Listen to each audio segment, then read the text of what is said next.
Bonjour, veuillez prendre place. Bienvenue dans une nouvelle histoire. Merci de prendre le temps de cliquer, vous ne le regretterez pas. Attention, je vous préviens, préparez-vous une boisson chaude parce que vous allez tellement crier à cause de l'histoire d'aujourd'hui qu'il faudrait faire attention que votre gorge ne s'assèche pas. Comme vous avez vu dans le titre, l'histoire d'aujourd'hui parle d'arracher son autonomie. Mais d'arracher son autonomie à qui? Aux parents. Si vous ne connaissez pas encore le concept, il s'agira tout simplement pour moi de raconter une histoire. C'est une story time, ok? De raconter une histoire de manière vivante, à faire même vivre les personnages. Restez dans la suite de l'histoire pour comprendre de quoi je parle. On se retrouvera donc à la fin pour débattre de ce qu'ils auraient dû faire, de ce qu'ils auraient pas dû faire, parce que le but de tout ceci, eh bien, c'est que ça nous profite à la fin. Donc, on va chercher à améliorer notre caractère afin d'atteindre le caractère de Christ. Mais avant ça, merci beaucoup parce que j'avais pas prévu de revenir d'aussi tôt. J'ai demandé 101 abonnés dans l'autre vidéo et voilà, on a atteint l'objectif. Donc du coup, je me dois de revenir avec la suite. Ceci se déroule après que Lydie ait décidé de rentrer chez elle, après que ses parents se soient excusés et ait demandé à rencontrer Jeff. Tandis qu'Aurélie s'est fait virer du groupe qu'elle a tenté de rejoindre lorsqu'elle a été emmenée au commissariat de police par la bande des 6. Beverly Hills, samedi, 17h30, chez les Maclay. Jeff est dans sa chambre et hésite entre deux montres luxueuses. Subitement, on toque à la porte. Oui. Lydie rentre et est vêtue d'une jolie robe cocktail bleue comme ses pupilles et d'un brushing soigneusement fait. Derek m'a dit que je pouvais venir, mais si tu n'es pas encore prêt, je peux aller t'attendre dans le... Non, je t'en prie, entre. Brianna n'était pas trop triste de te voir partir, j'espère. Un peu, mais il faut bien que je retourne chez moi un jour. Eh oui. Il enfile une chemise noire. Je suis irrésistible comme ça, n'est-ce pas? Dit-il en se regardant dans le miroir. Si tu avais une chemise de la couleur de ma robe, ce serait mieux. Ça rendrait plus crédible notre faux couple. Mais celle-là te va bien aussi. Ni une ni deux, il change de chemise et enfile une bleue. En plus, ça fait ressortir mes yeux. Il se rend compte que son parfum est derrière Lydie. Il se rapproche d'elle et quand il envoie sa main pour saisir le parfum, il se stoppe, tout près d'elle. Qu'est-ce que tu fais? Elle regarde derrière elle. Tu aurais pu me demander de te le passer quand même. Et si on s'entraînait pour le bisou de tout à l'heure? Tout couple doit se faire des bisous, non? Tout à coup, le téléphone de Lydie vibre fort et les interrompt dans la conversation. Allô? Oui, papa, on arrive bientôt. Elle raccroche. Allez, dépêche-toi. Je suis prêt, allons-y. Quelques instants plus tard, chez les Linwood. La voiture de Lydie entre dans la concession suivie de celle de Jeff. Chacun à son tour descend, puis s'avance vers l'entrée de la maison. Ils s'aperçoivent qu'il n'y a personne. Subitement, une dame apparaît dans la pièce à vivre. Bonjour mademoiselle, ils vous attendent à la terrasse de la piscine. Bonjour, qui êtes-vous? Je suis votre servante pour ce soir. Si vous voulez bien me suivre, le patron m'a demandé de vous escorter à l'arrivée. Ok. Ils la suivent et quand ils arrivent, la dame s'en va. Les parents de Lydie sont assis à une table dans le jardin. Quand son père les aperçoit, il lève le menton tandis que sa mère ne cache pas son soulagement. Jeff et Lydie s'approchent d'eux et les parents se lèvent pour embrasser leur fille joyeusement. Jeff se contente de leur serrer la main. Bienvenue et bon retour. Merci, répond-il en chœur. Aujourd'hui, ma femme Lydia et moi avons décidé d'inviter à dîner celui qui a enlevé ma fille. Voyant le regard agacé de Lydie, il se ressaisit. Je veux dire, celui chez qui ma fille est allée dormir. Comment allez-vous? Jeff, c'est ça? Oui, Jeff. C'est le diminutif de Jefferson. Je vais très bien, merci. Et vous? Je vais bien. Lydie, ma chérie, en premier lieu, ton père et moi, nous voulons nous excuser parce que nous n'avons pas le droit de te crier dessus juste parce que tu as invité tes amis. Et aussi parce que nous avons embauché un agent de sécurité pour te suivre afin de savoir où tu dormais. Quoi? Oui, pardon ma chérie, nous étions inquiets. Tu ne voulais rien nous dire et on t'aime plus que tout. Tu es notre petit trésor, Lydie. Elle soupire. Bon, c'est le passé. Ne recommencez plus, papa. Et s'il vous plaît, soyez gentil avec Jeff. Naturellement. C'est ton petit ami, quand même, ajoute son père. Aujourd'hui, on a du temps pour parler à cœur ouvert. Dites-nous ce que vous avez à dire. Exprime-toi sur votre relation, Jeff. N'aie pas peur. Jeff et Lydie se regardent, l'air de se rappeler qu'ils sont là pour arracher la liberté de Lydie. Conscients de leur mission secrète, ils se tiennent la main. La dame qui les a escortés tout à l'heure approche la table en souriant. « Est-ce que vous voulez passer à l'apéritif français, messieurs et dames ?»« Oui, Miss Marthe, » répond sa mère. « Apportez le vin et le fromage. » Sa mère se tourne ensuite vers eux. « Alors les jeunes, racontez-nous votre séjour. Sans gêne, je précise. Qu'est-ce que vous avez fait ? Comme vous savez, nous avons passé la semaine ensemble. »« Et vous vivez seul ? » demande son père.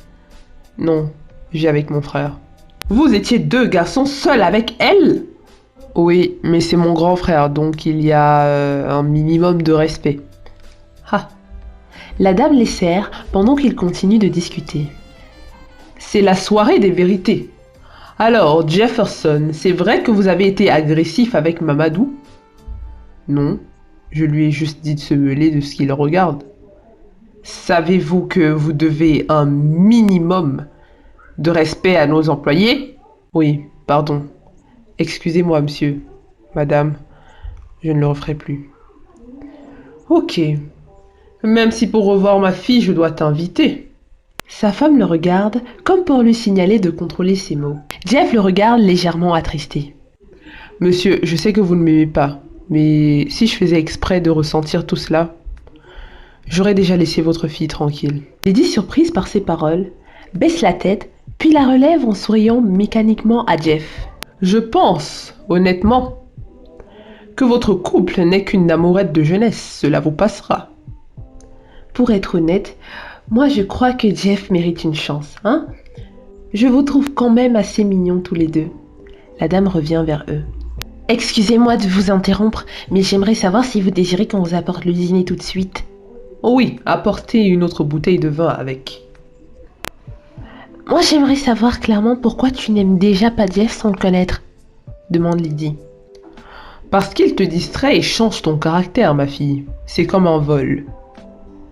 Mais je ne suis pas son premier copain, vous savez.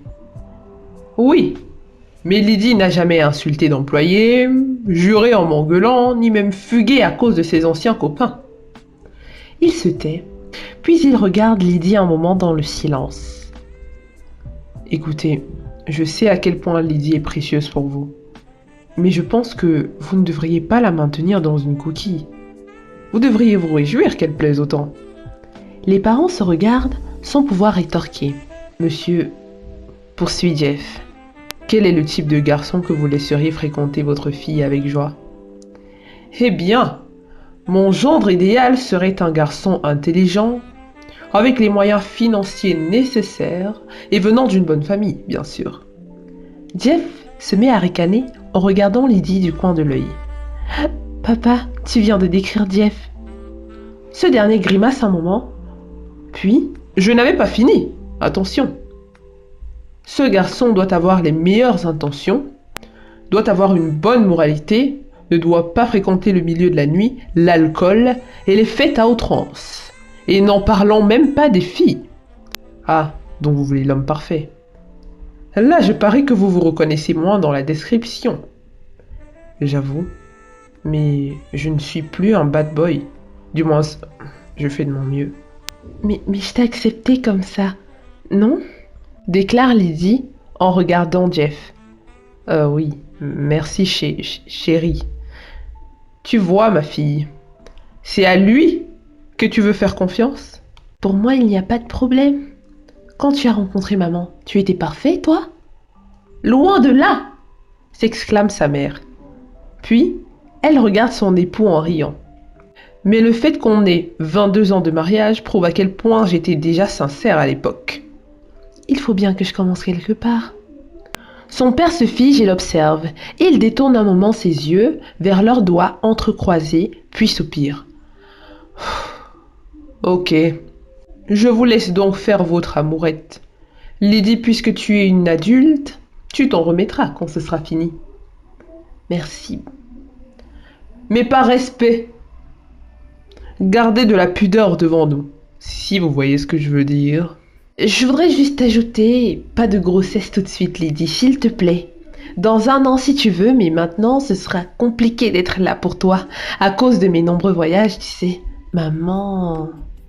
Jeff ricane de gêne. Il continue de dîner, cette fois dans une ambiance plus détendue. Au même moment, à Santa Monica, Los Angeles, devant le portail de Pamela, Aurélie sonne avec insistance. Oh, ça fait trop longtemps que je sonne. Il n'y a personne ou quoi? Oh, j'oubliais, avant que quelqu'un ne se décide à venir m'ouvrir. Elle active le microphone de son téléphone, puis le cache bien au fond de son sac. Opération réconciliation avec les 3 L commence. Quelques instants plus tard, une voiture arrive pour entrer mais se stoppe devant Aurélie. La vitre du chauffeur se baisse. « Aurélie ?» s'exclame Brianna. « Coucou les filles, ça va ?» Pamela et Brianna la regardent étonnées. « Je n'ai pas été cool avec Lydie et avec vous. Je voulais... D'ailleurs, elle n'est pas avec vous. » Elle s'approche plus de la voiture pour regarder à la vitre arrière. « Non, elle n'est pas avec nous. »« Excuse-moi, mais qu'est-ce que tu veux ?» demande Pamela. « M'excuser. Mais entrons discuter tranquillement, les filles. »« Oui, attends-nous ici. Je gare la voiture et on vient t'ouvrir, d'accord ?»« Ok, Brianna. » Elle se recule pour laisser démarrer. Le portail s'ouvre automatiquement et la voiture entre. Aurélie en profite pour se faufiler avant la fermeture. Elle se cache derrière un buisson, puis profite du fait que la voiture soit au parking pour aller vers l'entrée. En s'adossant à la porte, celle-ci s'ouvre. Aurélie, joyeusement étonnée, se faufile et monte à l'étage. Brianna et Pamela rentrent dans le salon. « Oh, on a oublié Aurélie. Tu vas aller lui ouvrir, s'il te plaît ?»« Non, je ne la veux pas chez moi, celle-là. » Ok, j'espère qu'elle va finir par comprendre et rentrer chez elle. Dis, c'est calme ici, où sont tes parents? Elle s'asseye au salon. Ils sont partis au camping sans moi. Pourquoi? Piqûre, rougeur, allergie, non merci. Donc hier soir quand nous sommes revenus de dîner avec tes parents, Lorenzo et moi on avait la maison rien que pour nous. Et qu'est-ce que vous avez fait? Pamela lui répond par une grimace de nervosité. Allons dans ma chambre, les nouveaux épisodes de 90-210 sortent aujourd'hui, on sera plus à l'aise. Elle se dirige à l'étage. Waouh, quelle histoire! Eh bien, le thème principal c'est le mensonge. Évidemment, pour arracher son autonomie, Lydie a menti à ses parents en prétendant qu'elle est en couple avec Jefferson. C'est ses amis qui lui ont proposé cette idée afin qu'elle puisse atteindre son autonomie et qu'elle puisse avoir, être libre de faire ce qu'elle veut. Pour ceux qui ont regardé la vidéo précédente, notamment Fuguer de chez les parents, on peut voir que Lydie avait été punie. Et donc, voilà, ses parents lui ont demandé de revenir à la maison, etc. Mais ils ont demandé à rencontrer son petit ami. Et au lieu de dire la vérité, elles ont décidé, avec ses amis, avec tout son groupe, de mentir et d'organiser un coup monté.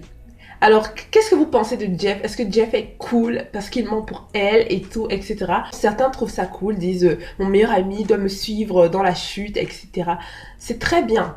Mais attention, jeune fille, avec S. Moi, j'aimerais pas, par exemple, que mon ami mente à mes parents.